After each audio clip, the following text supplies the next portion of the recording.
Kalau kamu klik video ini, berarti kamu emang lagi di fase ini. Fase dimana kamu nanya-nanya ke diri sendiri. Siapa sih aku sebenarnya? Aku cuma mau bilang, itu bukan tanda kelemahan, tapi itu tanda kedewasaan. Welcome back to Kriya Space. Umur 20-an itu emang fasenya nanya ke diri sendiri, sebenarnya aku mau ngapain sih? Aku ini dianggap orang sebagai apa sih? Gimana sih cara orang ngelihat aku? Tapi tenang aja, karena itu emang fasenya. Fase transisi dari remaja ke dewasa. Sebagai orang yang pernah ngelewatin fase itu, aku mau bilang kalau itu memang fase dewasa. Artinya kalian udah ngerti apa yang lagi kalian jalanin sekarang dan untuk apa kalian ngejalanin itu. Zaman sekarang, eranya sosial media memang banyak banget bertebaran informasi. Dan dari situ jadi terbentuk tuh, standar idealnya perempuan itu harus kayak gimana. Padahal sebenarnya nggak ada yang benar-benar ideal. Yang katanya harus jadi independent woman, bisa berdiri di kaki sendiri, harus punya ambisi untuk capai satu tujuan yang kita sendiri juga masih bingung sebenarnya tujuannya apa. Cuman keikut arus aja apa yang ada di media sosial. Bahkan ada yang bilang harus tetap kelihatan cantik, tapi natural aja, nggak usah yang menor. Banyak banget standarnya untuk perempuan.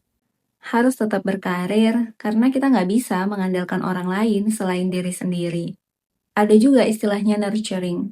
Kita harus mengayomi, harus kita jaga tuh hubungan antara kita dan orang sekitar. Ibarat kayak orang tua yang mengasuh anaknya, yang menjaga, merawatnya. Tuntutan itu selalu ke perempuan kan? Kadang perempuan juga dituntut untuk selalu ngasih pendapat, ngasih opini, insight, POV pandangan dia. Tapi nggak boleh terlalu keras juga. Sampai pada akhirnya kita capek sendiri. Terlalu banyak yang harus dilakuin, banyak aturan yang harus diikutin. Kita jadi kebawa arus dari standar yang kebentuk dari omongan orang. Padahal itu belum tentu berdasar, belum tentu ada ilmunya. Jadi di kesempatan ini, aku mau ngobrol sama kalian tentang sesuatu yang lebih dalam dari sekedar label gimana cara menjadi perempuan yang berkarakter di zaman sekarang. Biar itu nggak cuma jadi labeling, tapi itu memang melekat di diri kita. Biar nggak cuma jadi label perempuan berkarakter aja, tapi gimana sih cara kita benar-benar live in, ngerasa kita tuh benar-benar jadi perempuan yang berkarakter. Sebelum ke sana, aku mau nyamain persepsi dulu nih. Apa sih sebenarnya berkarakter itu? Jadi perempuan yang berkarakter itu apa maksudnya? Banyak orang mikirnya kalau berkarakter itu artinya kita keras sikapnya, kelihatan galak, terus dianggap tegas gitu. Sampai kadang ada yang bilang gak bisa diajak kompromi, diskusi gitu, susah. Kalau menurut aku, perempuan berkarakter itu artinya dia yang tahu dirinya sendiri. Apa yang dia mau, apa yang dia lakuin, dia paham dia lagi ngapain, dan apa nilai yang dipegang dalam hidupnya. Dia tahu apa yang dia yakini, tahu kapan bisa fleksibel, kapan harus teguh sama nilai hidupnya, harus berpendirian. Dia nggak butuh validasi semua orang untuk ngerasa cukup, karena dia dengan dirinya sendiri pun sudah merasa aman dan ngerasa cukup. Ya bukan berarti dia ngerasa sempurna gitu, jadi kayak sombong, tapi dia jujur sama dirinya sendiri. Karena dia kenal sama dirinya sendiri. Jadi nggak perlu jadi orang lain atau berusaha ikut standar orang lain. Karena dia nggak butuh validasi dari orang lain. Jadi gimana sih sebenarnya cara kita ngeliat perempuan yang berkarakter dan yang enggak? Yang pertama, dia bisa bilang tidak, bisa menolak tanpa rasa bersalah yang berlebihan. Karena dia punya boundaries dalam hidupnya. Jadi dia menghargai dirinya sendiri sebelum mengambil keputusan. Artinya dia punya aturan dalam hidupnya. Jadi untuk kita yang mau berurusan sama dia, ya harus ikut aturan dia. Kita nggak bisa maksain kalau dia emang nggak mau dan nggak bersedia. Tapi kita nggak bisa mengartikan boundaries sebagai egois ya. Ini tuh dua hal yang berbeda. Karena sebenarnya dia cuma buat batasan untuk bisa menghargai dirinya sendiri dan orang lain. Poin kedua, dia nggak takut kelihatan berbeda dari orang lain. Di era sekarang yang banyak banget omongan orang dijadiin standar hidup, eranya media sosial kan, Nah, perempuan berkarakter itu punya jalannya sendiri. Dia bisa desain hidupnya, harus ngelakuin apa, mau gimana.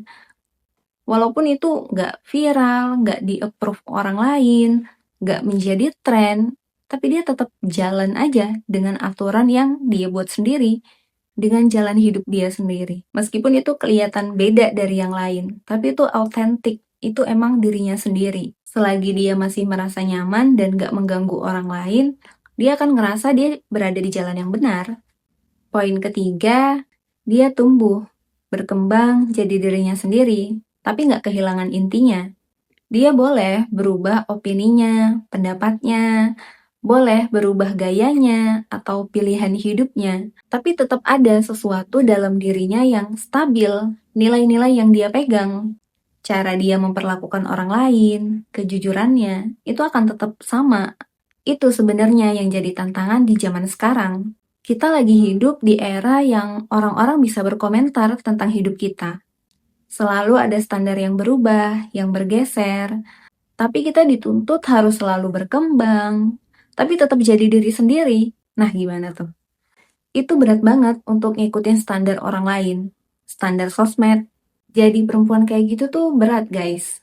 Aku nggak mau sok-sokan bilang itu sebenarnya mudah, itu tuh gampang dibentuk. Untuk jadi perempuan berkarakter itu bisa dilatih. Tapi aku belajar satu hal, untuk jadi perempuan berkarakter itu gak langsung jadi, itu tuh dibentuk setiap hari dengan hal-hal yang kita lakuin, hal-hal yang kecil mungkin, atau pilihan yang sebenarnya kita nggak sadar kalau ternyata hal itu bisa merepresentasikan kita atau membawa kita jadi perempuan yang berkarakter. Setiap hari kita selalu dihadapkan sama pilihan-pilihan hidup. Misalnya ada kesempatan atau ada pilihan untuk bisa jujur, untuk bisa berlaku jujur di saat kita bisa bohong. Contohnya kayak kerja di kasir gitu, jadi kasir. Kita bisa aja kan bohong dengan ambil duitnya gitu. Tapi enggak, kita milih untuk jujur. Karena kita tahu itu tuh karakter hal yang bisa mendefinisikan diri kita. Yang membuat diri kita itu lebih terpandang sebenarnya.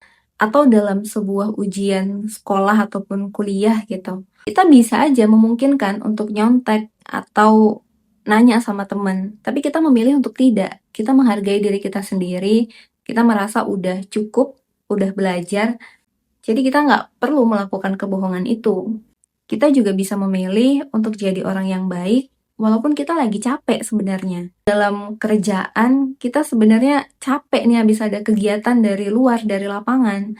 Tapi atasan atau teman kerja ngajak kita diskusi atau ngajak meeting untuk bahas suatu project gitu misalnya, yang sebenarnya bisa ditunda. Tapi karena ada waktu saat itu, ya kita usaha untuk tetap ikut walaupun sebenarnya lagi capek gitu kan. Dan setiap harinya kita bisa memilih untuk tetap belajar walaupun gak ada yang ngeliat. Kayak kita tuh sebenarnya kayak tanggung jawab ke diri sendiri gitu loh. Kita ini mau pinter, kita pengen ada ilmunya, pengen berwawasan luas, ya kita banyak baca gitu. Kalau cuman scroll aja kan itu informasinya pendek-pendek banget ya guys. Nggak menyeluruh, ilmunya juga nggak sedalam itu. Tapi kalau kita baca, kita pasti lebih punya banyak perbendaharaan kata. Terus otak kita juga ikutan berpikir gitu loh. Setiap kita baca artikel ataupun suatu buku, karena pembahasannya akan lebih kompleks kan? Dan di akhir video ini, aku mau tanya satu hal ke kalian. Kalau aja kalian melepas semua label kayak yang kalian udah punya anak atau punya pasangan, terus juga kalian yang sebagai karyawan, kalian yang sebagai pelajar, kalian sebagai anak dari orang tua kalian, itu coba semua dilepas dulu labelnya, kalian tanya ke diri kalian sendiri, aku siapa ya tanpa label itu tadi? Siapa sih sebenarnya aku? Coba tulis jawaban kalian di komentar. Aku pengen lihat gitu, POV atau pandangan orang lain ke dirinya sendiri.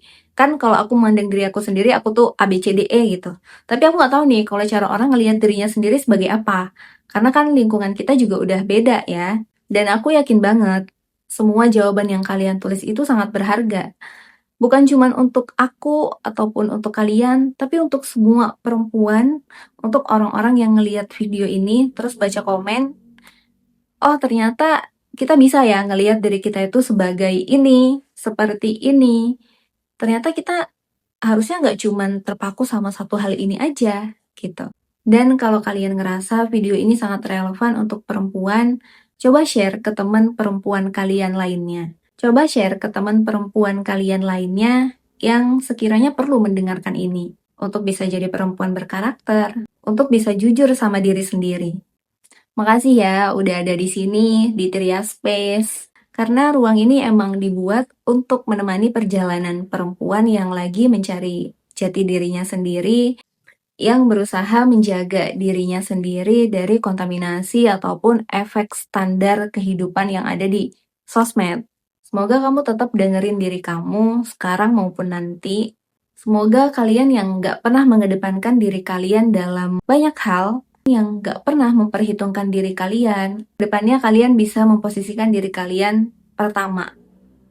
Dalam hal apapun itu, dalam memutuskan apapun itu. Sampai ketemu di video berikutnya. Bye-bye.